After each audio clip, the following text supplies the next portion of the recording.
보겠습니다. 이 시간 하나님 우리에게 주시는 말씀은 창세기 30장 9절로 11절의 말씀입니다. 레아가 자기 출산이 멈춤을 보고 그의 시녀 실바를 데려다가 야곱에게 주어 아내로 삼게 하였더니 레아의 시녀 실바가 야곱에게서 아내를 낳았네. 레아가 이르되 복되도다 하고 그의 이름을 가시라 하였으며. 아멘. 이는 살아계신 우리 하나님의 말씀입니다. 이 시간 선포되는 복, 살아내는 복이라는 주제, 가시라는 인물에 대해서 말씀 나누겠습니다. 사람들은 복을 받기 위해서 기도하죠. 이 복은 우리들에게 말로 그냥 복 있다라는 것 말고 우리에게는 구체적으로 하나님이 이루어주셨으면 하는 일들이 많이 있지 않습니까?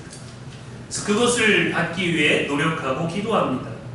복을 받기 위해 인내하고 또 참는 일도 있고 견디고 다스리고 희생하는 경우가 많죠.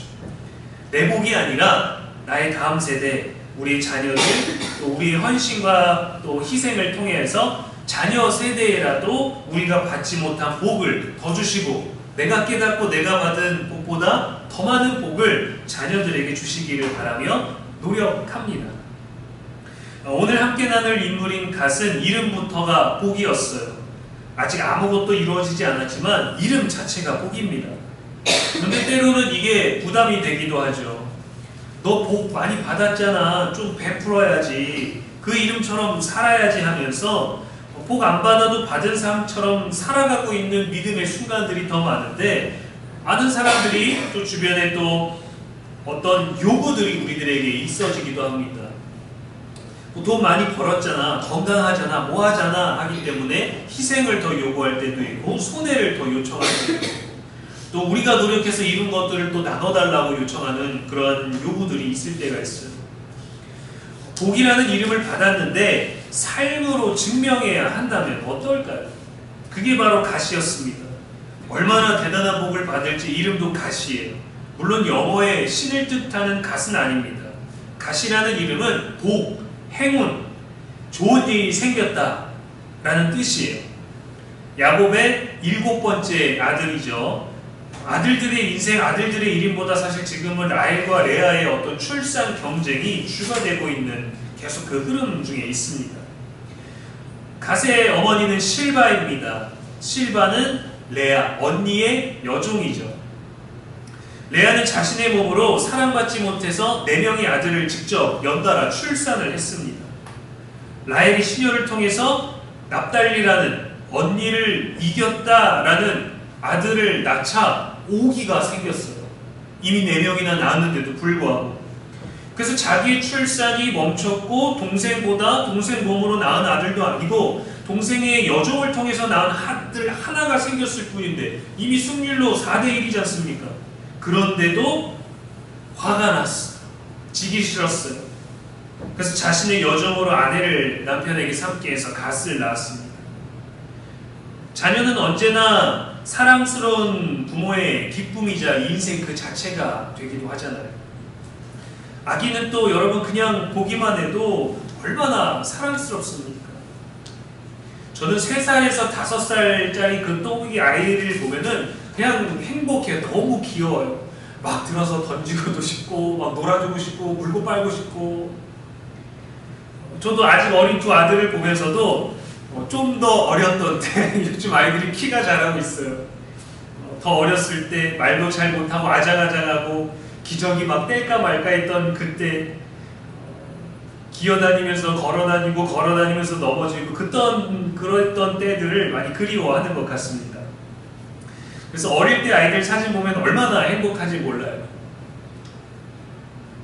아이들을 3, 4년 전으로 돌릴 수 있다면 더 예쁘게 더 많은 사랑 주고 더 덜 괴롭히고 그렇게 또 더 소중하게 놀아줄 수 있지 않을까.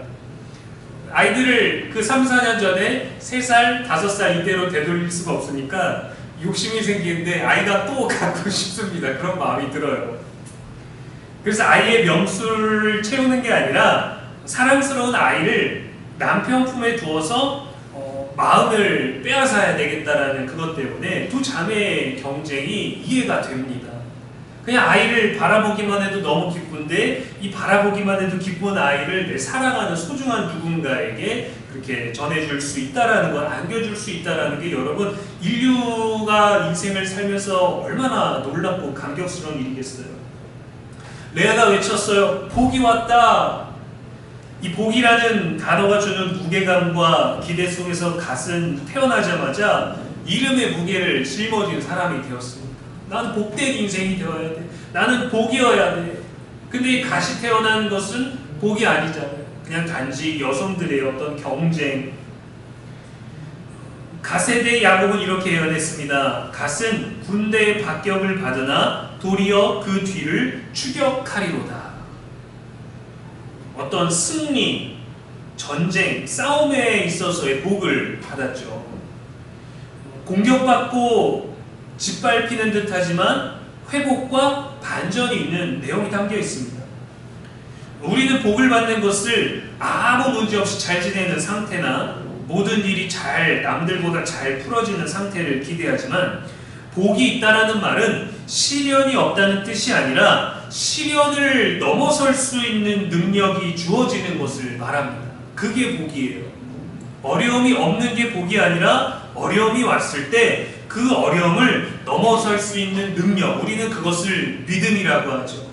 그것을 우리는 신뢰라고 하죠. 그것이 복인 겁니다. 신명기에서 모세도 갓지파에 대해서는 싸움과 관련된 축복을 주었어요. 그는 암사자같이 엎드려서 팔과 정수리를 찢는도다. 야곱이 주었던 것보다 조금 더 강력한 승리가 담겨있는 것 같죠.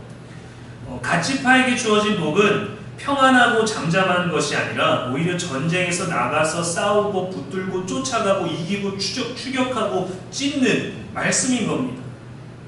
약속의 땅을 후에 분배받았을 때에도 충성을 다해서 싸우면서 자신들의 자리를 지켰어요.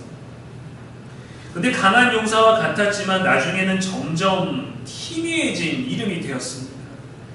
초기에는 전쟁을 할 때마다 지파들 가운데 선봉장으로 나가서 싸움이 있었지만 분열 왕국이 된 후에는 이 10지파와 함께 점차 타락의 길로 갑니다. 북이스라엘 쪽으로 넘어갔죠. 이방 민족과 또 혼합, 우상 숭배에 물들어 사라지는 지파 중 하나가 되어버렸어요. 복으로 시작된 이름이었지만 끝까지 그 삶을 살아내지는 못했습니다.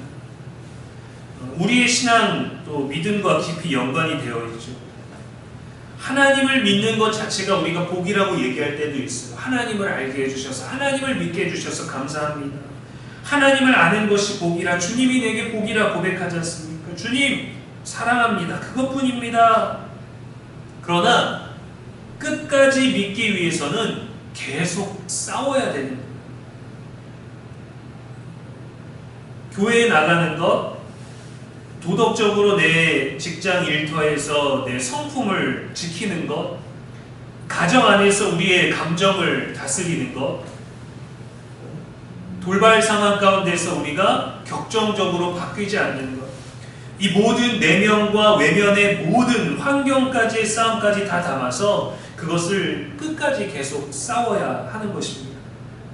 시대적 사고와 싸워야 되고, 유혹과 미혹에 싸워야 되고, 거짓과 싸워야 하고, 죄와 싸워야 하고, 악과 싸워야 하고, 가장 큰 적은 나 자신과의 싸움이지 않겠습니까?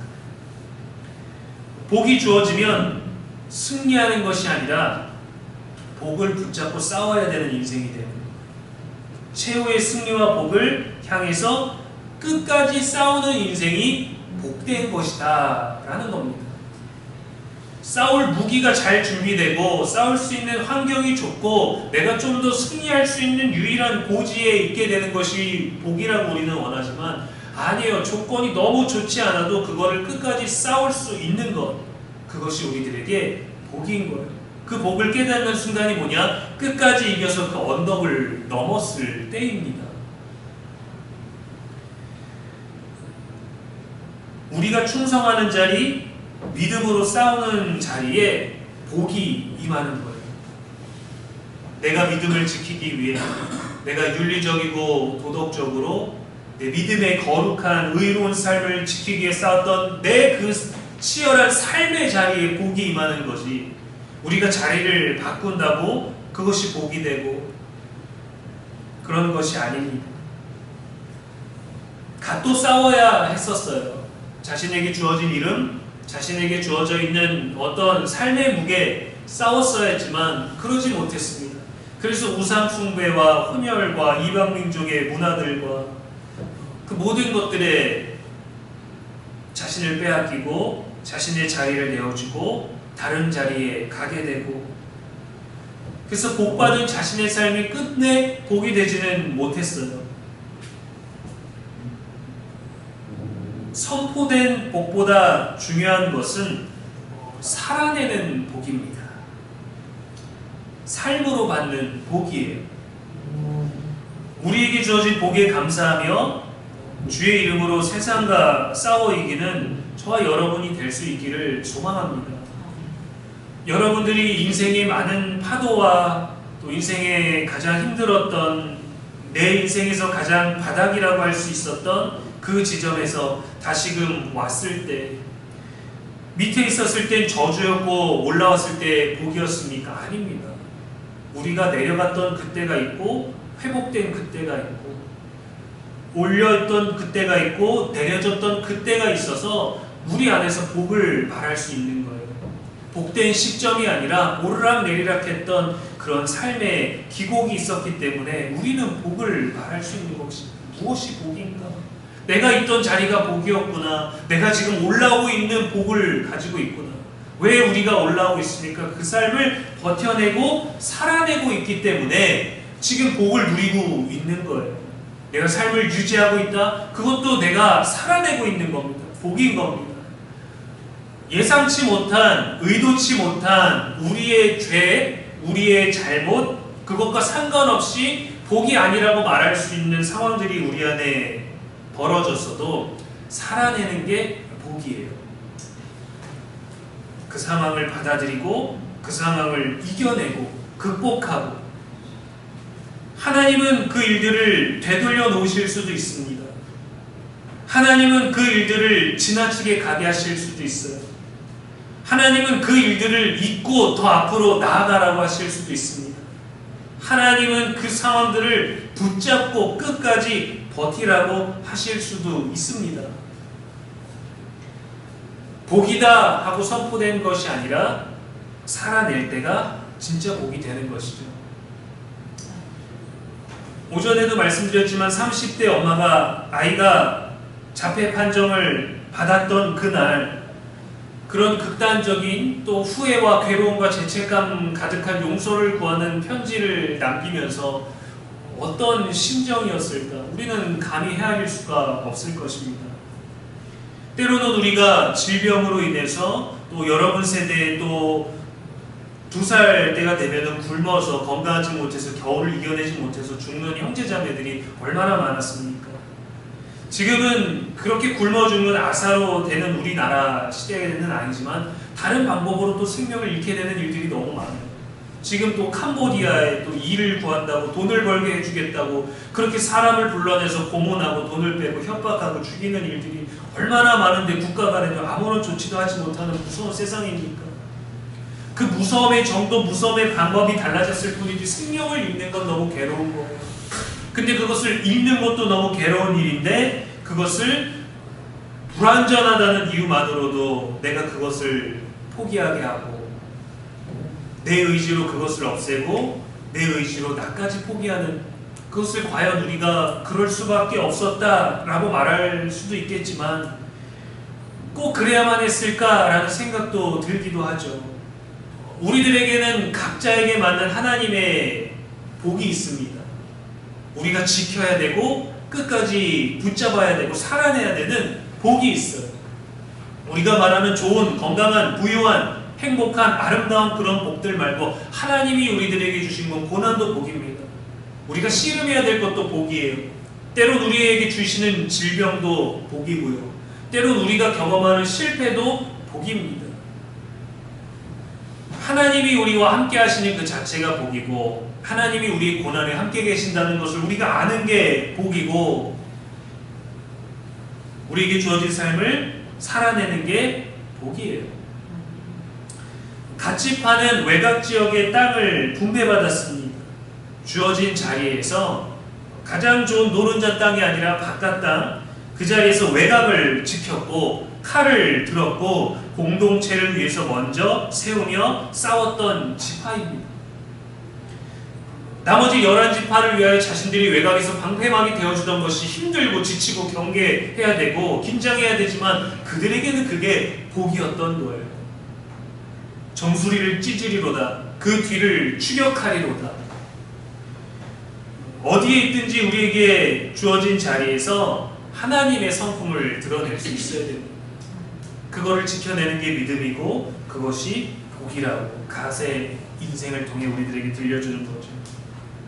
언제 어디에서든지 하나님을 믿고 있음, 하나님을 사랑하는 것이 충분하다는 것, 하나님이 우리를 사랑하고 계시다는 것으로 충분하다는 것을 증거할 수 있는 저와 여러분의 일상과 가정과 사업 되기를 주님의 이름으로 간절히 축원합니다.